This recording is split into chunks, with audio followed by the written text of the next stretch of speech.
السلام علیکم، میں ہوں آپ کا آن لائن ٹیچر محمد ذیشان عباسی۔ آپ دیکھ رہے ہیں ہمارا چینل شان عباسی اردو اکیڈمی۔ آج ہم ایک نئی ویڈیو کے ساتھ آپ کے خدمت میں حاضر ہیں جو کہ صنعتوں پر مشتمل ہے، صنعت حسن تعلیل اور صنعت تلمی۔ ان دو صنعتوں کا استعمال اردو ادب میں اور خاص طور پر اسٹوڈنٹ کے لیے بہت ضروری ہوتا ہے۔ ان کو سمجھنا کہ شعر و ادب میں ان دو صنعتوں کو بہت استعمال کیا جاتا ہے۔ تو ناظرین، آج ہم پڑھیں گے حسن تعلیل اور صنعت تلمی۔ اگر آپ ہمارے چینل پر نئے ہیں تو سبسکرائب کیجئے، اور ہمارا چینل کیسا لگا آپ کو وہ ان باکس میں ضرور ہمیں بتائیے، تاکہ کمنٹس دیکھ کر ہم اندازہ کر سکیں کہ ہمیں اور کون سے چینل اور کون سے ٹاپک پر لیکچر بنانا ہے۔ تو یہاں ہم دیکھتے ہیں سب سے پہلے حسن تعلیل۔ حسن تعلیل جب شاعر کسی کام کی ایسی وجہ بیان کرتا ہے جو حقیقت پر مبنی نہیں ہوتی، لیکن اس کا انداز اتنا دلکش ہوتا ہے کہ اس کی بیان کردہ وجہ سچ معلوم ہوتی ہے، اس شاعرانہ استدلال کو حسن تعلیل کہتے ہیں۔ مثال کے طور پر ایک شعر ہے مرزا اسد اللہ خان غالب کا، سب کہاں کچھ لالاؤ گل میں نمایاں ہو گئیں، خاک میں کیا صورتیں ہوں گی کہ پنہاں ہو گئی۔ غالب کے خیال میں خوبصورت پھولوں کے زمین سے نکلنے میں، نمودار ہونے میں ایسی حسین لوگ وجہ ہیں جن کو مرنے کے بعد خاک میں دفن کیا گیا، لیکن ان کا حسن مٹی میں ختم نہیں ہوا بلکہ پھولوں کی شکل میں ظاہر ہو گیا۔ اسی طرح سے خواجہ حیدر علی آتش ایک جگہ شعر میں کہتے ہیں، فرسٹ ایئر کی کتاب سندھ بورڈ میں ہے، میری طرح سے ماہ و ماہر بھی ہیں آوارہ، میری طرح سے ماہ و ماہر بھی ہیں آوارہ، کسی حبیب کی یہ بھی ہیں جستجو کرتے۔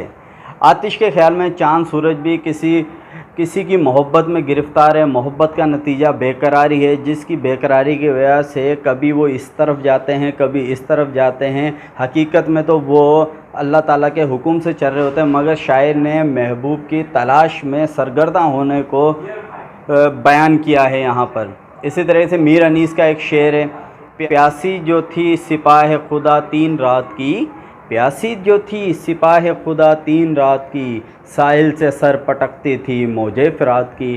یہاں پر میر انیس نے جو ساحل سے جو موجیں ٹکرا رہی ہے اس کو جو بیان کیا ہے وہ یہ کیا ہے کہ لشکر حسینی کی پیاس کو شدت سے محسوس کرنے کی وجہ سے وہ جو موجیں ہیں وہ ساحل سے سر پٹک رہے ہیں۔ مرزا اسد اللہ خان غالب کہتے ہیں، اس نقش پا کے سجدے نے کیا کیا کیا ذلیل، اس نقش پا کے سجدے نے کیا کیا کیا ذلیل، میں کوچائے رقیب میں سر کے بل گیا۔ محبوب کے نقش پا کو سجدہ کرنا تعظیم کی خاطر ہے، یعنی اس کی تعظیم کرنا ہے، اور عموماً تعظیم تذلیل کا باعث نہیں بنتی، لیکن غالب نے جو عدت بیان کی ہے، جو علت بیان کی ہے، اس علت کو دیکھتے ہوئے اسے ممکن بنا دیا ہے کہ محبوب کے کوچے میں غالب احتراماً بھی وہاں سر کے بل گئے، مگر رقیب کے کوچے سر کے بل جانا ذلت کا باعث بن گیا۔ ایک اور شعر مجھے یاد آ گیا یہاں پر، اب جو پتھر ہے آدمی تھا کبھی، اب جو پتھر ہے آدمی تھا کبھی، اس کو کہتے ہیں انتظار میاں۔ تو یہاں آ کر ہماری صنعت حسن تعلیل مکمل ہوتی ہے۔ اب ہم پڑھیں گے تلمی۔ اس کے بعد ہم پڑھتے ہیں تلمی۔ تلمی کہتے ہیں کسی کلام میں کسی تاریخی، سیاسی، مذہبی، افسانوی واقعہ یا قرآنی آیات کی جانب اشارہ کرنا تلمی کہلاتا ہے۔ گویا تلمی ایک اشارہ ہے جو کسی مشہور بات کی طرف کر دیا جاتا ہے، اور چند الفاظ کی مدد سے پورا واقعہ پردہ ذہن پر آ جاتا ہے۔ اس خوبی سے طویل مضامین چند لفظوں میں ادا ہو جاتے ہیں۔ مثلاً ایک شعر ہے، بے خطر کود پڑا آتش نمرود میں عشق، بے خطر کود پڑا آتش نمرود میں عشق، عقل ہے محو تماشائے لب بام ابھی۔ اس شعر میں آتش نمروز طلمی ہے اور حضرت ابراہیم کے واقعے کی طرف اشارہ کرتی ہے۔ ان دو الفاظ سے پورا واقعہ ذہن میں آ جاتا ہے، یعنی آتش نمرود صرف دو لفظوں سے، دو الفاظ سے۔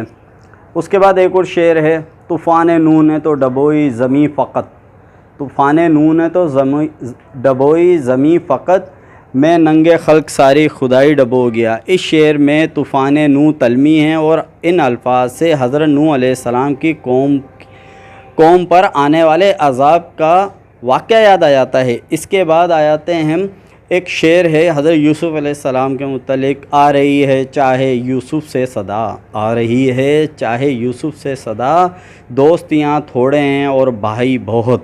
اس شعر میں چاہے یوسف طلمی ہیں جو حضرت یوسف کے ساتھ ان کے بھائیوں کے سلوک کی طرف اشارہ کرتی ہے۔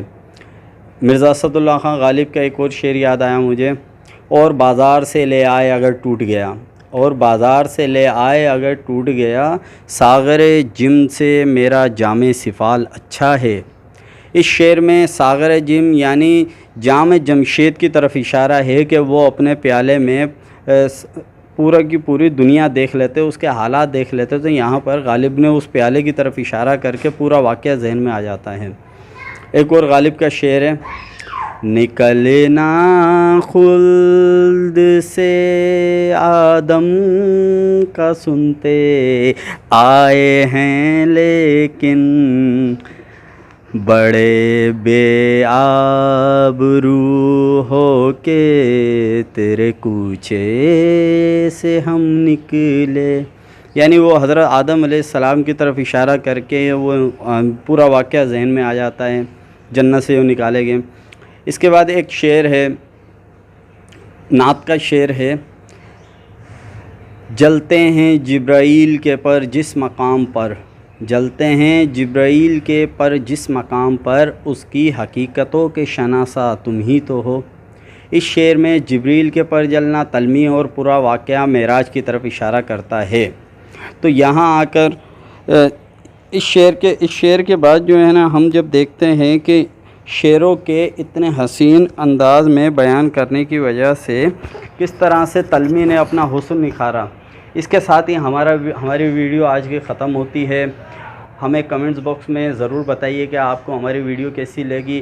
امید ہے کہ آپ اس ویڈیو سے لطف اندوز ہوں گے اور قیمتی معلومات آپ کو میسر آئی ہوں گی۔ ہمارے اس چینل پر اردو ادب کی اور بہت ساری معلومات ہم نے آپ لوگوں کے لیے بنائی ہیں۔ آپ بھی کسی ویڈیو پر کسی لیکچر پر ویڈیو بنوانا چاہتے ہیں تو کمنٹ باکس میں ہمیں آگاہ کیجیے۔ اسی کے ساتھ اپنے آن لائن ٹیچر محمد ذیشان عباسی کو اجازت دیجیے۔ اپنا خیال رکھیے گا۔ اللہ حافظ۔